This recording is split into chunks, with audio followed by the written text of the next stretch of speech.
नमो देव्यै महादेव्यै शिवाय सततं नमः।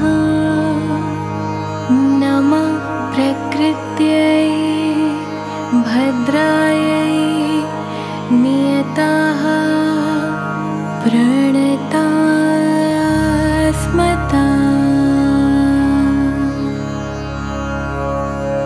শঙ্কর মঠ হাওড়ার আধ্যাত্মিক ঐতিহ্যের এক জ্যোতিষ্কর। ভূমিকা: পশ্চিমবঙ্গের হাওড়া জেলা কেবল শিল্প ও নগরায়নের জন্যই বিখ্যাত নয়, এখানকার বুকে লুকিয়ে আছে বহু প্রাচীন ঐতিহ্য ও ধর্মীয় নিদর্শন। তার মধ্যে অন্যতম হল শঙ্কর মঠ, যা রামরাজাতলার অঞ্চলে অবস্থিত।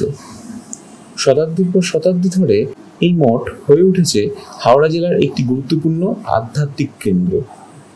এই প্রবন্ধে আমরা জানব শঙ্কর মঠের ইতিহাস, স্থাপত্য, পূজা পার্বণ, সামাজিক প্রভাব এবং তার আধ্যাত্মিক গুরুত্ব সম্পর্কে। শঙ্কর মঠের ইতিহাস: শঙ্কর মঠের উৎপত্তি জড়িয়ে আছে এক অলৌকিক স্বপ্নাদেশের সঙ্গে।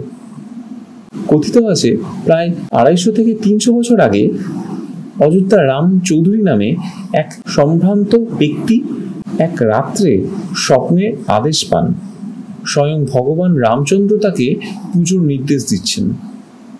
এই স্বপ্নাদেশ মেনে তিনি রামচন্দ্র, সীতা, লক্ষ্মণ ও হনুমানের প্রতিমা স্থাপন করে পুজো শুরু করেন। এই পুজোর মাহাত্ম্য ও জনপ্রিয়তা এতটাই বৃদ্ধি পায় যে স্থানীয় মানুষজন এলাকাটিকে নাম দেন রাম রাজাতলা, যার অর্থ রামের রাজত্ব যেখানে প্রতিষ্ঠিত। রাম পুজো কেন্দ্রিক এই উৎসব এবং পরবর্তীকালে নির্মিত শঙ্কর মঠ হয়ে ওঠে হাওড়ার এক বিখ্যাত ধর্মস্থান। সেবারে 100 বছরের পূর্তি উপলক্ষে মহারাজ বললেন যে 1913-তে ওটা 100 বছর পূর্তি হলো। সেই জন্য বলছি ডেটটা 1913 সালে বোধহয় ওটা হয়েছিল। আচ্ছা, তা আপনি কি মানে এই মঠের সদস্য? সঙ্গে একটু আড্ডা মারি এখানে, এইটুকু বলতে পারেন। আচ্ছা, এর বেশি কিছু নয়। তাহলে 1900 কত বললেন এই মঠটা স্থাপিত হয়েছে? 1916 আর 16তেই ধরুন না। আচ্ছা, এখানে মানে সঙ্গ বা মানে যেটা হয় নর্মালি আমাদের পূজা অর্চনা কখন কখন হয়? আমাদের এখানে শঙ্করাচার্যের জন্মতিথি হচ্ছে অক্ষয় তৃতীয়া, চতুর্থী, পঞ্চমের দিন। আচ্ছা, শঙ্করাচার্যের জন্মতিথি, তাতে একটা বড় উৎসব হয়। আচ্ছা, এবং সকাল 6:30 6:30 থেকে শঙ্করাচার্যের অভিষেক হয়, রুদ্রা অভিষেক। সেটা যদি কোনোদিন পারেন ওই সময় আসতে পারেন, আসবেন, এসে এ করে নিয়ে যেতে পারেন। ওটা একটা দেখবার মতন জিনিস।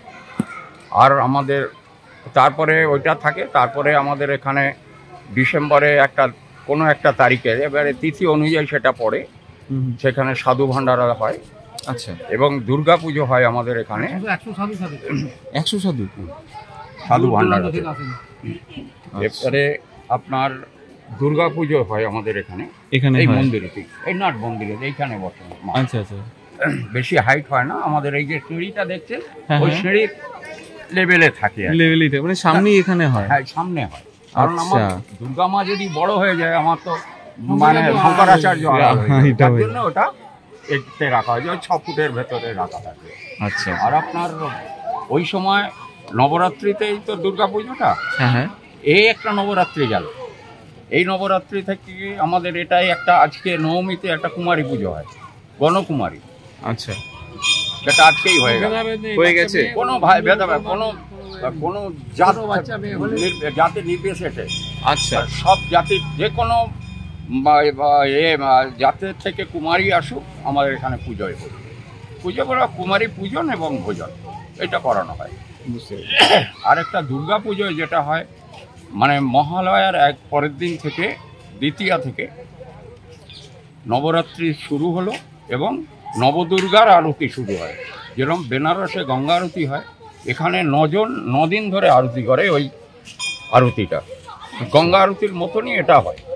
9 জন আরতি করে, 9 জন আরতি, 9 জন, 9 দিন, মানে ওই দ্বিতীয়া থেকে শুরু, নবমীতে এসে আমাদের দশমীতে কিছু থাকে না, আর দশমীতে খালি নিরঞ্জনটাই থাকে মায়ের। এখানে শুধুমাত্র কি দুর্গাপূজাই হয় বললেন? দুর্গাপুজো হয়, কালী পুজো, সরস্বতী পুজো হয় না, কালী পুজো বিশেষ হয় না। এবারে শিবরাত্রির দিনে সারা রাত এখানে 4 প্রহর শিবের অভিষেক চলে। আচ্ছা, হ্যাঁ, শ্রাবণে রুদ্র অভিষেক হয়, তার পার্টনার তো সব এরা। আচ্ছা আচ্ছা, হাই। এইগুলো আমাদের এইগুলো চালু আছে বেশি। এবং জন্মাষ্টমীতে কৃষ্ণের পুজো হয়, সেটা রাত্রির 12টায়। রাত 12টায়।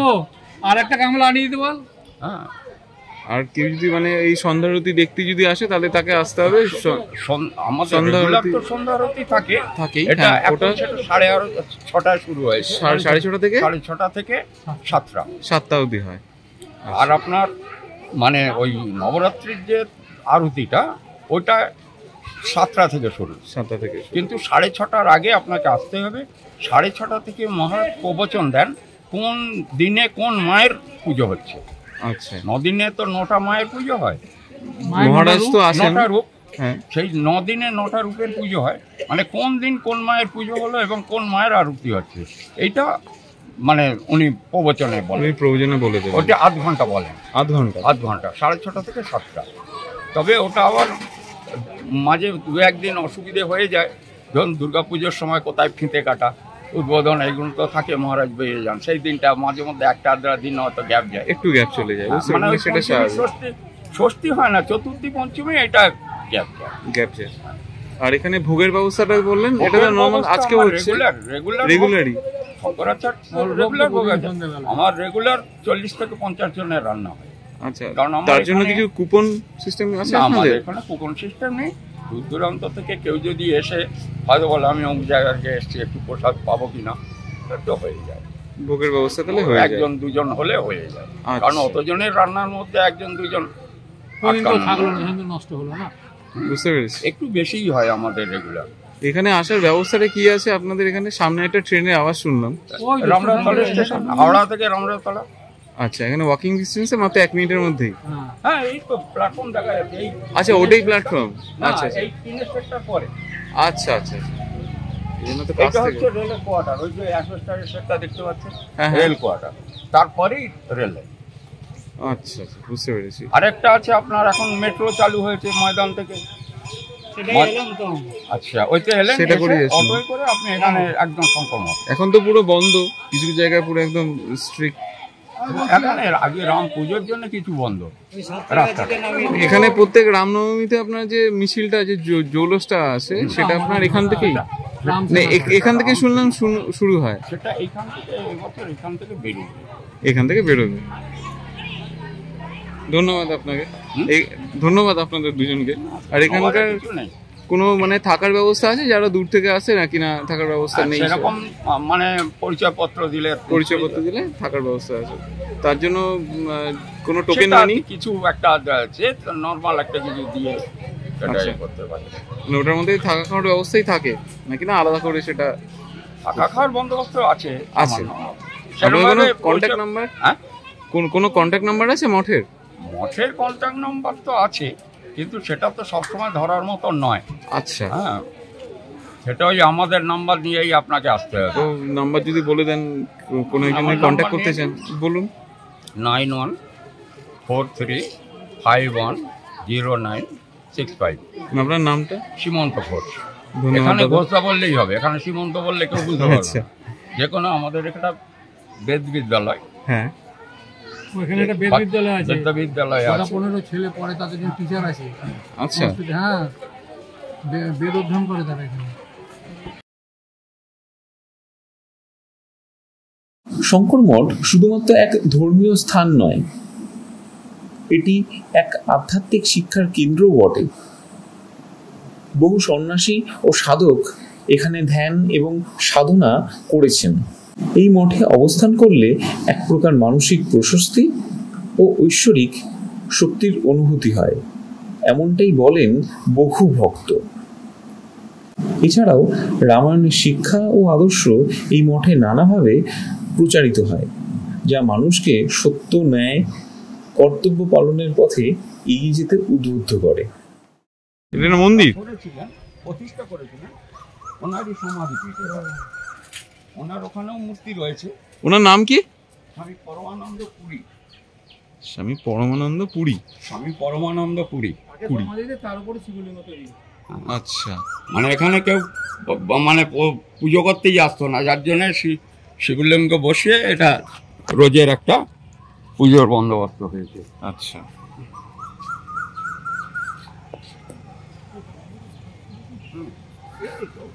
আমাদের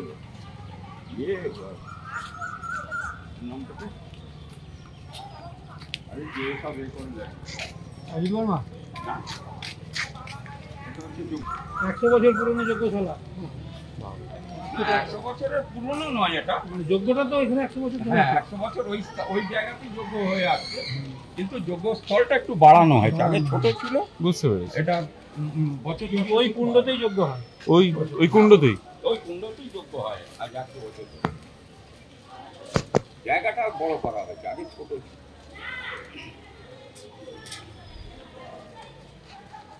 এখানে চাষবাসেরও ব্যবস্থা আছে নাকি না এটা অন্য কারোর জমি? আচ্ছা, একদম ভেষজ, কোনো নেই গোবর সার, একমাত্র গোবর ছাড়া কিছু কোনো সার পেস্টিসাইডও পড়ে না, কিছু না। আচ্ছা। এই সেই গৌশালা।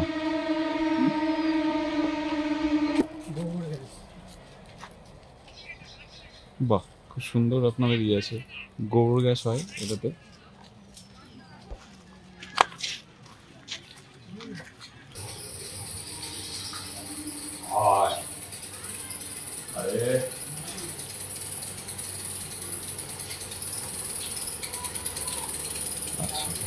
এখানে টোটাল আপনার কত মানে গরু আছে? 10টা আছে, বাকি থাকে। আচ্ছা, 10টা আছে। আর এখান থেকে আপনি যে বলছেন যে দুধটা হয়, দুধটা কত লিটার তাও ওঠে প্রতিদিন? জার্সি গরু নয়, কেউ 2 লিটার, 2.5 লিটার, 3 লিটার, 4 লিটার এরকম প্রথম থেকে। পরে দুধ বাড়বে, দুধ কম, ওরও পুরনো হয়ে গেছে, এও পুরনো হয়ে গেছে, দুধ কমে গেছে। এটা মন্দিরেতেই লাগে, মন্দিরেই লাগে। বাচ্চারা রয়েছে, মহারাজ রয়েছেন, যারা থাকে তারাও একটু আধটু। এখানে কি আছে?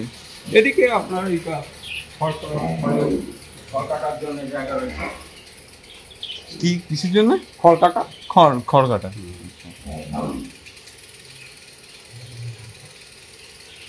ধন্যবাদ।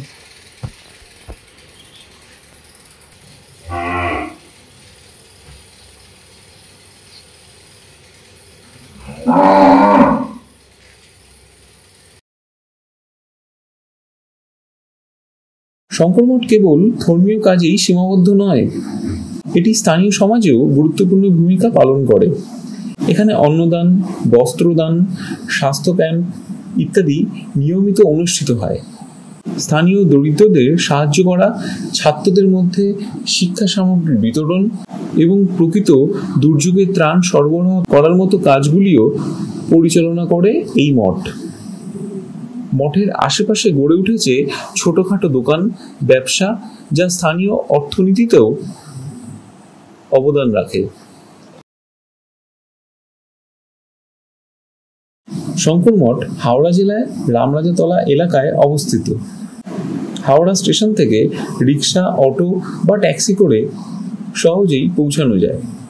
এছাড়া রামরাজাতলা রেল স্টেশন থেকেও মাত্র 5 মিনিট হাঁটার পথ। কাছাকাছি বাস স্টপ থেকেও যাতায়াত সম্ভব।